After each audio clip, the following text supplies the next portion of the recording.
Hi everyone, it's Margaret Manning here, and welcome to Mornings with 60 and Me. Today is Thursday, it's August the 4th, and welcome to a new day. Hope that you're doing well. I am here with my morning cup of tea. I have peppermint today, it's really delicious, and I'm going to tell you a bit about what's been going on in the world and give you a couple of stories that hopefully will inspire you to think about the things that bring joy and passion into your life. And before I start, I want to remind you that you can sign up to receive these news bulletins early by going to 60andme.com/mornings and tell a friend, share this experience we have every morning with someone that you think might be interested. We'd love to share. We're stronger as a community if we're together. So let's be a community that shares what's good for us. So overnight, here's some things that have been going on. First of all, in London, there was a stabbing attack in London near Russell Square Underground Station. I know this part of London very well. I lived there once and worked in Bloomsbury area, and it's a beautiful part of the city, and very sad this happened. This individual attacked several people. One woman over 60 was killed, and there were 5 that were badly injured. So the police arrested him. It's a young person, possibly with mental health issues, although they are saying they're not excluding terrorism. This is another very sad hit for London, but they're well prepared.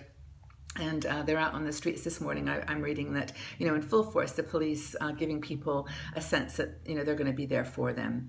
So in Syria, the battle continues for Aleppo. Government forces backed by Russian planes are trying to defeat the rebel troops who are in Aleppo. And the UN has announced that they're incredibly worried about the hundreds of thousands of people and tens of thousands of children who are still in the city of Aleppo and affected by this battle going on. Another story in South Africa is interesting. There's elections going on right now. There's a new individual. His name is Musi Mimami, and he is pushing back against the political party called ANC, which is the current ruling party in South Africa. This is the party that Nelson Mandela started, and so it's a very historical and traditional party, but they're pushing back on them, and it looks like they might be in a position to either defeat or come very, very close to influencing that. It's the biggest shake-up in South Africa since apartheid, so it's a big story.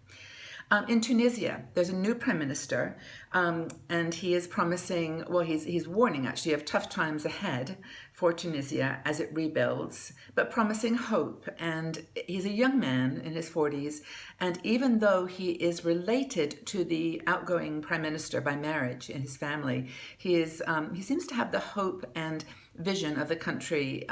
He's captured it. So there people are supporting him and hoping for the best in Tunisia, another important North African state that we need to think about. Another very sad situation in Dubai last night, or yesterday afternoon, I should say. There was a plane crash. Emirates Airlines, a plane crashed upon landing, and no one knows for sure yet what happened.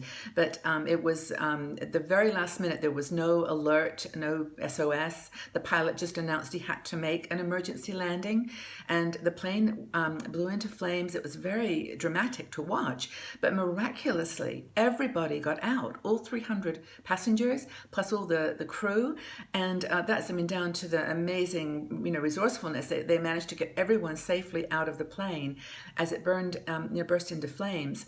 But unfortunately, a firefighter was killed in this mission. And so, of course, even though Emirates has never had a fatal accident in their history, this is one that obviously is very sad and being investigated. And our hearts, of course, go out to the family of the firefighter who was killed in that accident, but they did get everyone else out.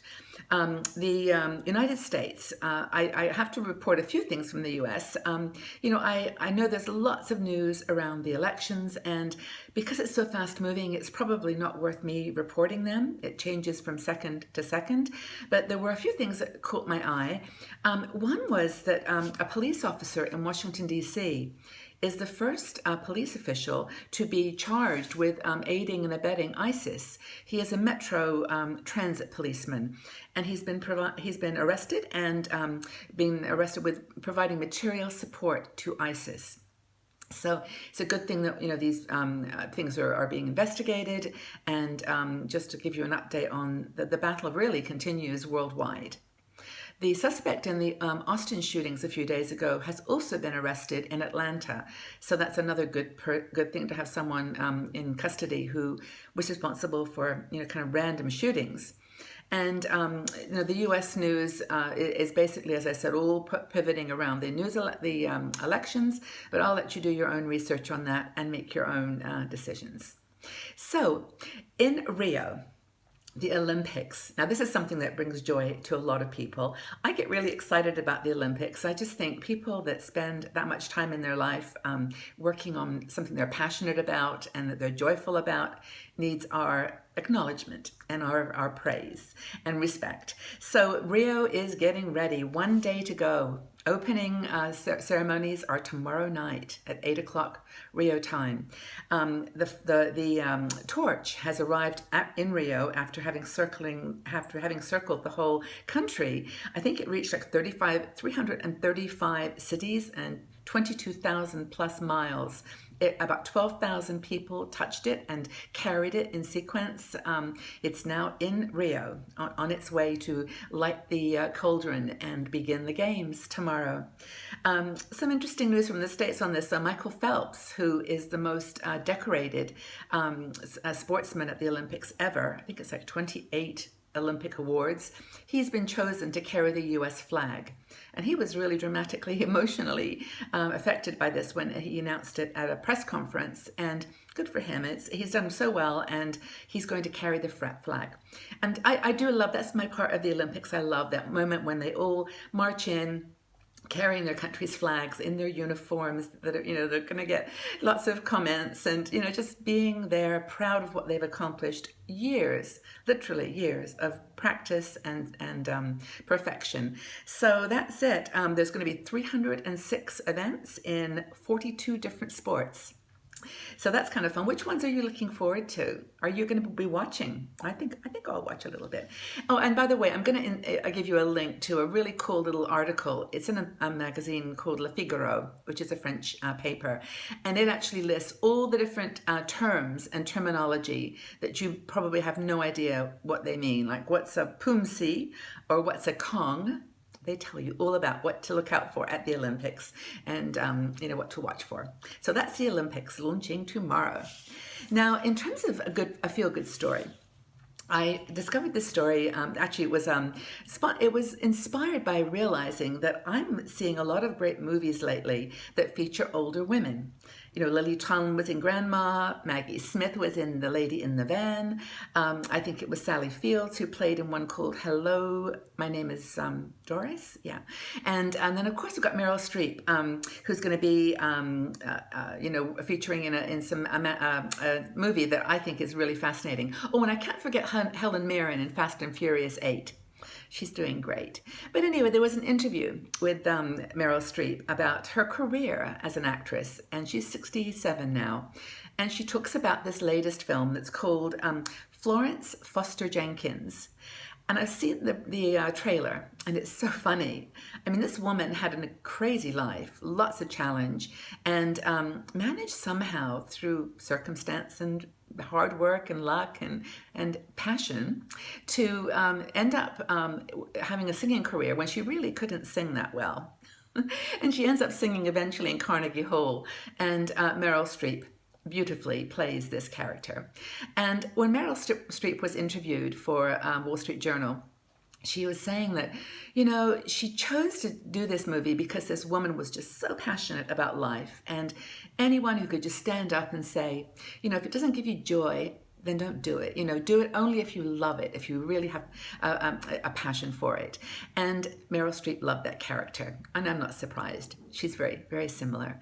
But anyway, she is playing in this film, and she said that to the Wall Street Journal that she, after 40, she felt like she was never going to get another job in Hollywood. And she was really scared about this, that her career was ending. And she said every time she chose something she believed in, that she was, really felt strongly about, she succeeded. And that was 27 years ago. And here she is, still doing amazing movies. So anyway, that's kind of my, just encouragement for us to not give up. If we really want to do something, we really love it, just do it. And don't be afraid. And so just to close, one article that I think is, for me, important, it's one of my passions, is about leaving a legacy for our children and our grandchildren with our planet.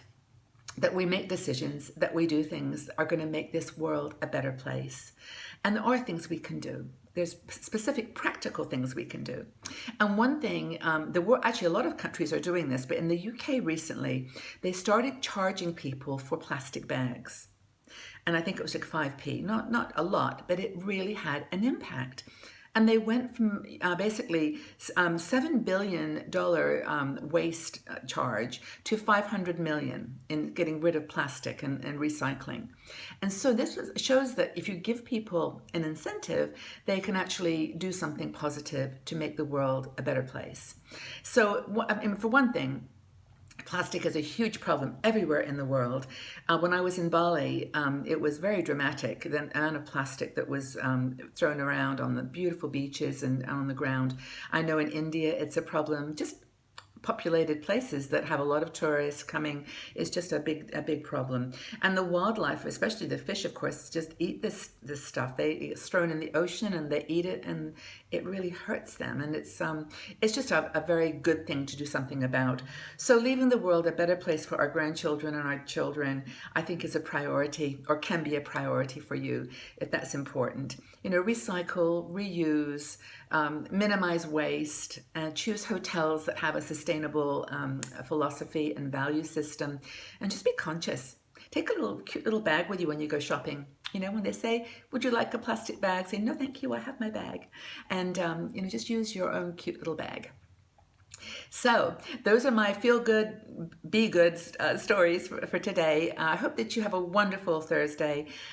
Please check out our news items at 60andme.com/mornings and tell a friend about us. The more the merrier.